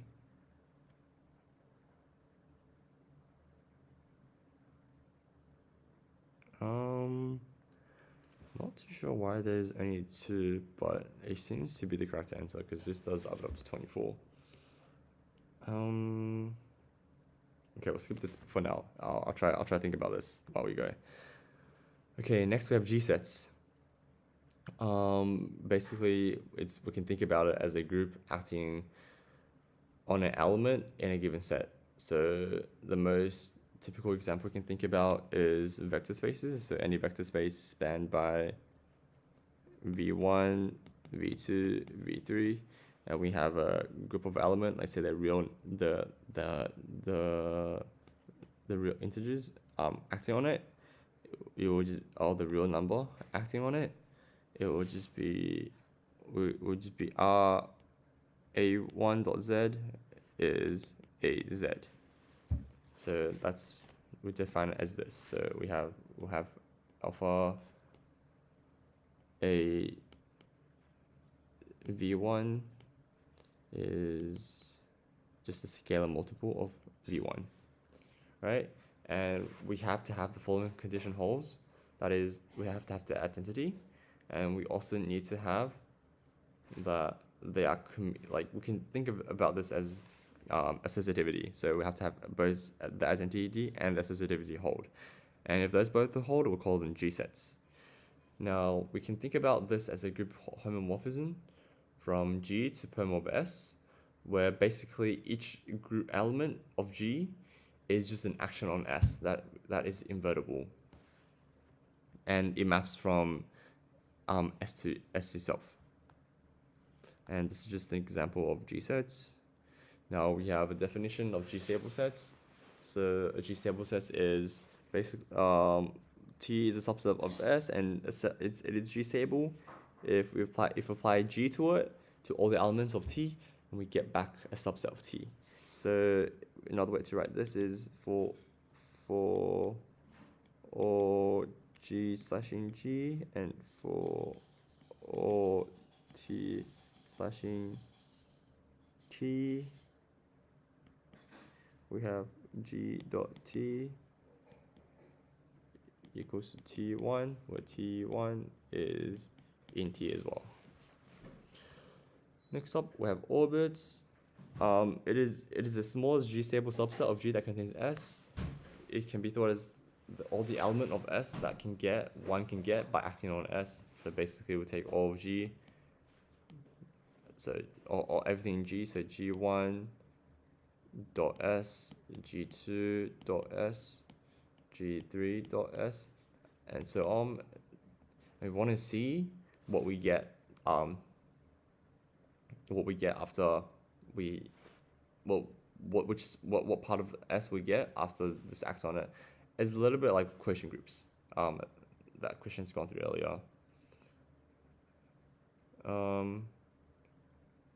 Okay, next we have the structure theorem.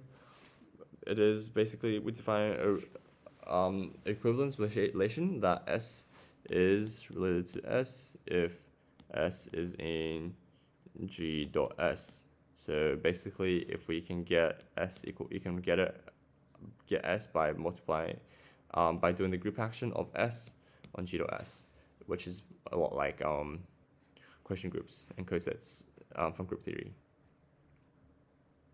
Next, we have transitive. A group acts transitive on S if it only consists one orbit. So basically, it doesn't partition the group. There's just one whole orbit. So everything the group cannot be partitioned by destroying set of the G sets.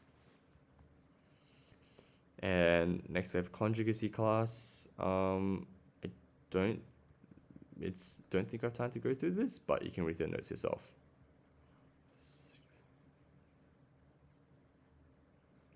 Next, we have G set isomorphisms.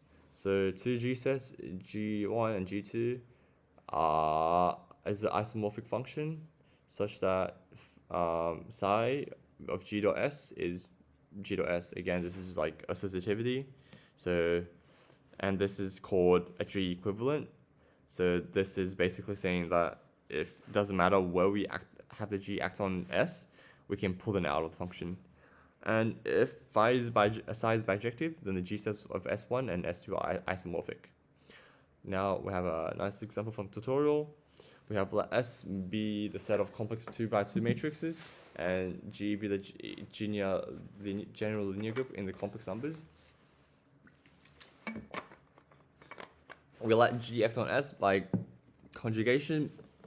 So basically that means, so we have G from G acting on A, so we have G dot A, then by conjugation we have A, G, sorry, G, A, G inverse. This is what it means by act on conjugation.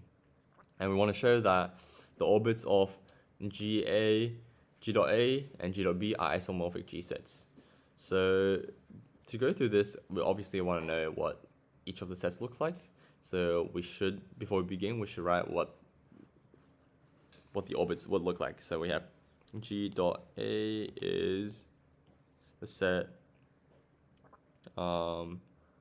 G in G such that G A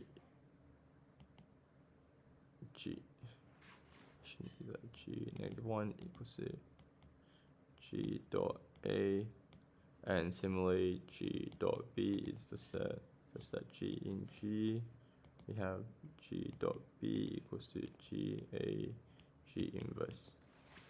Right? So if we have this thing over here, we can, the next logical step we'll try to show that the morphism between the morphism psi between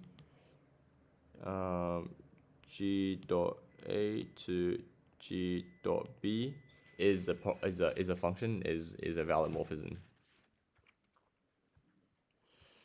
So that's what it'll always look like. And you want to show this morphism is a function by showing that this is equivariant, and we'll just go through it by definition. So let S equals to G1 A G1 inverse, which is B in G dot A, and G in G and G1 in G.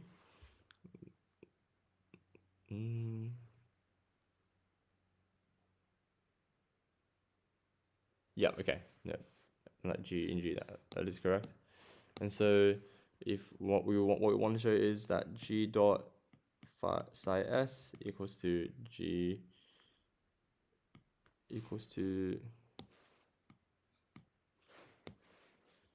psi G dot S, and we have G dot psi of S by definition is G times G1 B G1 inverse times G, and we can since this is just G1 and G are both matrices, they are a group, so they have the associativity with them built in with them, so we can move the brackets to this side, and since it is a also, and so we can write this as and so since the matrices are a group, they are also closed under group multiplication. So this G1 and G times G is in the group. And then, well, this is just basically our psi, right? So we put our psi back on. This would just, and it would just be this. And then again, we could, since G1 and G2, G and G1 are matrices, they have associativity, we can just pull the brackets back in and we'll get this, which is equivariance. And next we want to show that to show is bijective, right? To show is isomorphism, I want to show that is both bijective and injective. We'll go through injection first. So for injection, we want that, the idea is we want, if we have S1 equal to G1 a G1 inverse, and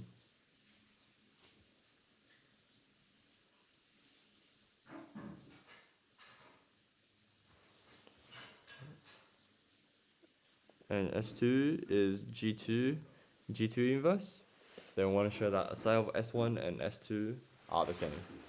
We'll go through the proof here, but you can, it's all on the slides.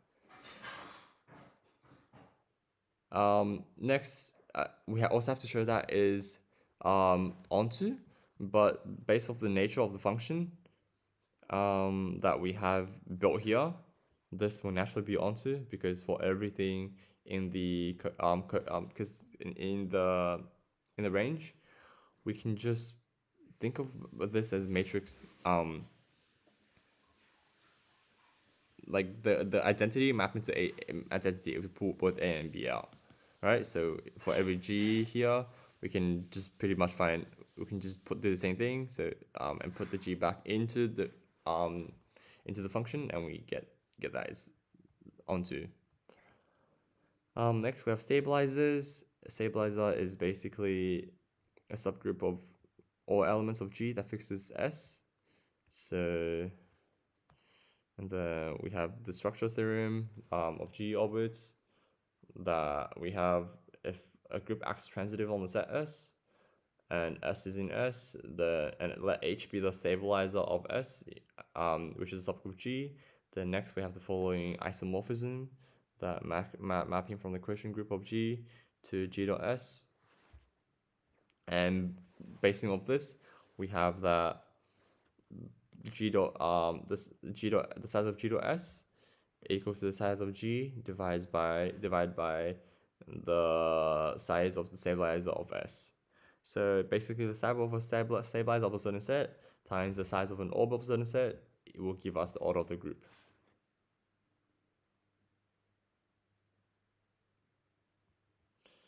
Next up, we have this example. I'll just quickly go through it. So let H and K be two subgroup of a finite group of G, and let H times K acts on HK according to the following group. So kind of like acting on conjugation, but we have two elements.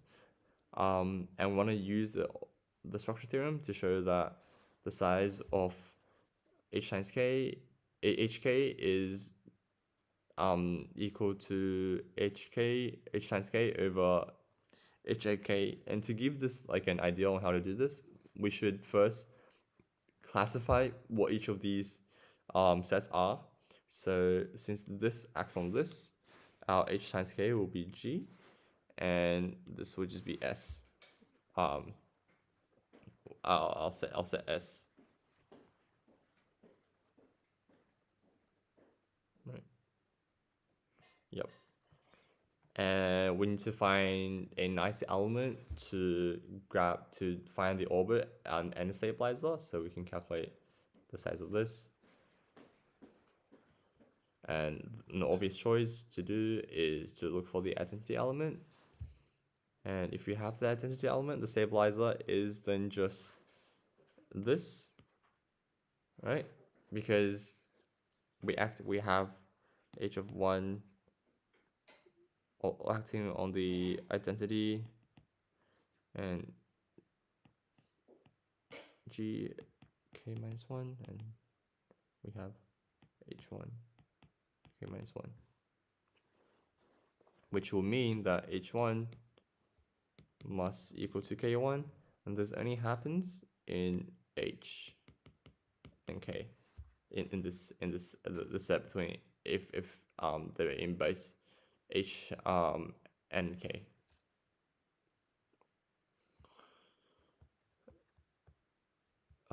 Doesn't look like time to go through all this, but it is in the note. There is one example that I want to go through.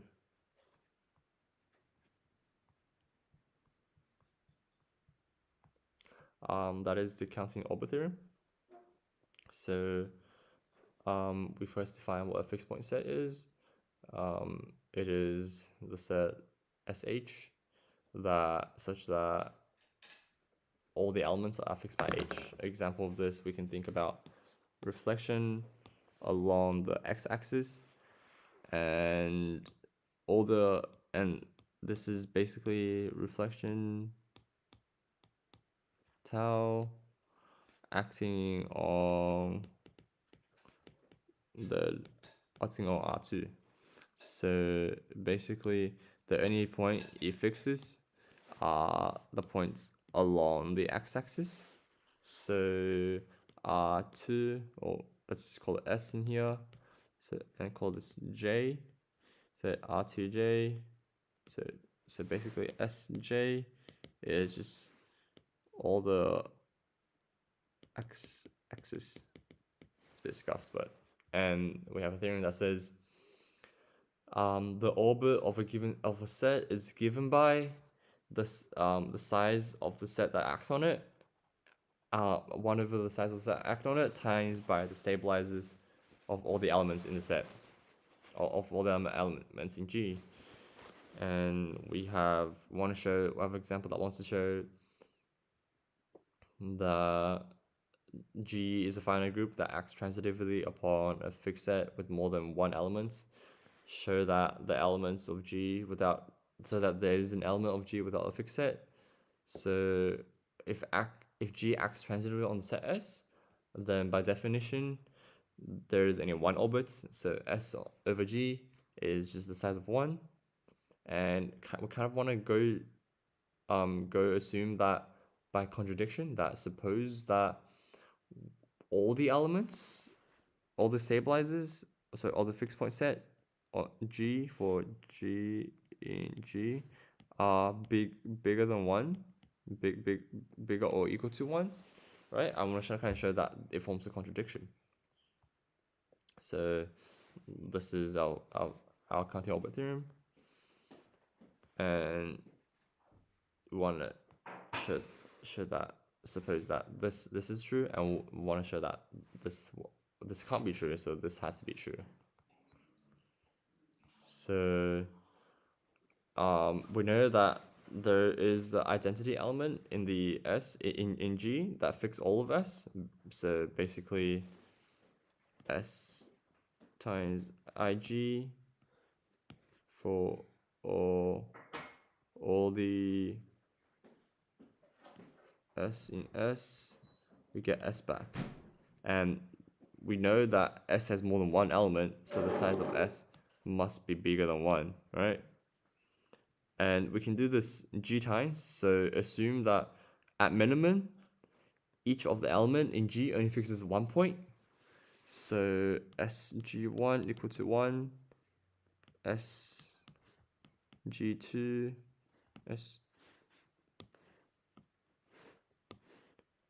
SG2 equals to 1, and so on. And we do this up to the size of G. This will be less or equal to the sum of the fixed point sets, because our identity of G fixes all of S, which is bigger than 1. And this will mean that the sum of all the fixed point set over the size of G is greater or equal to 1, which is a contradiction. So there must be at least one element without a fixed point. Next, we have another counting orbit that uses counting orbit theorem. So consider a square with the center at the origin. That's a rectangle, but that will do. And the elements of D4 act on the square by rotation and reflection in the standard way. Find the number of colorings of the edges of the n coloring of edges of the square of n colors, where 2 coloring are considered equivalent if one can be attained from the other by applying an element of D4, the dihedral group of 4. And our answer should be given as a polynomial in n. Well, first I want to think, what are the elements of D4? So elements of D4, we have a rotation,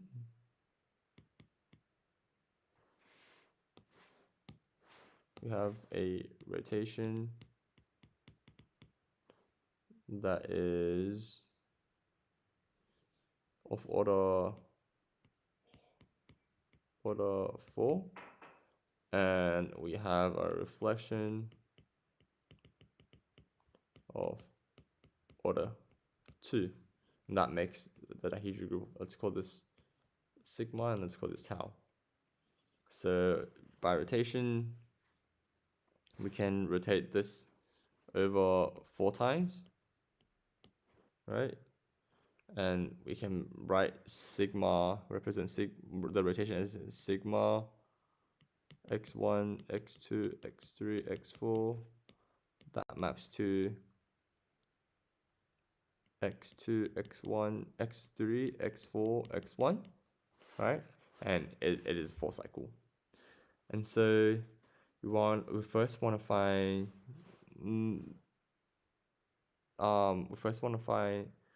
how many ways or like of the S by the identity is. So which means that we have 4 edges and we have n colors. This just means we have n to the 4 choices. Next, we want to look at S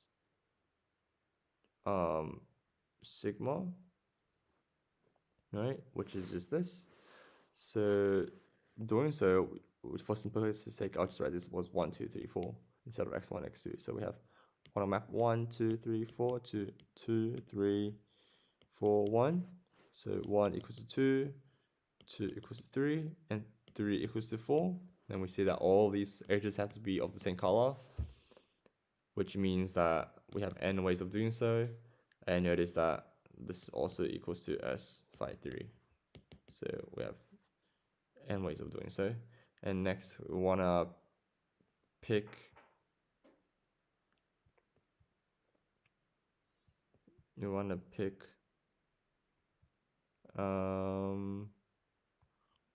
a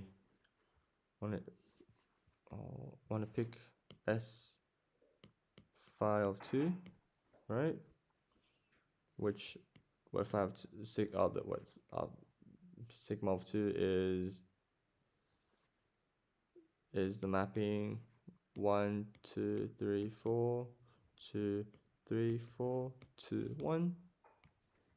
And so 1 maps to 3 and 1, 2, and 2 maps to 4. So we have two cycles. So we have two cycles, which means we have to fix two of the edges to be the same color. So that means we have n square way of doing so. So now that's all our reflections. So right now we have 1/8. So if we were to go through that, the size of D4 is just 2 times 4, because the size of all the dihedral groups of n is just 2 times n. So right now we have 1/8 times 1/3 times n to the power 4 plus 2n plus n squared. That's what I have right now. Next, we got to go through the rotations. Remaining two rotations, which is one of them is like this, so we can go through 180 degrees, right? So, but however, in doing so, we have to fix these two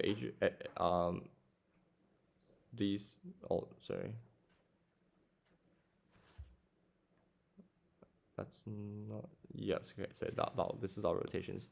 Now we go through our reflections.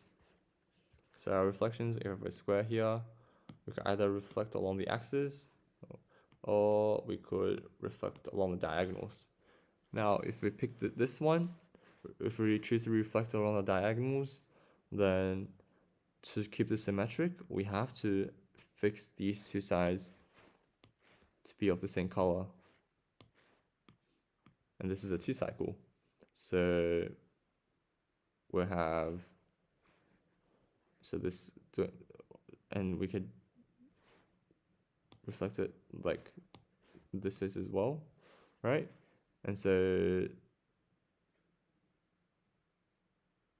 if we reflect it this way, then we have to change the color to be like this, like that. So each of them, since we can fix 2 edges, and which means we have two slots to fill in. So that means we have n squared of options, and we have 2 of them. Next, we have want to have a reflection along this side, but we've got to fix this edge and this edge together because they got to be the same color, which means this edge and this edge could be whatever color they want. So that give us n to the power 3 options. and we have 2 reflections. So we have 2 of them. So all in all, that will be our answer. So 1 over to the power of 8. This is our identity. This is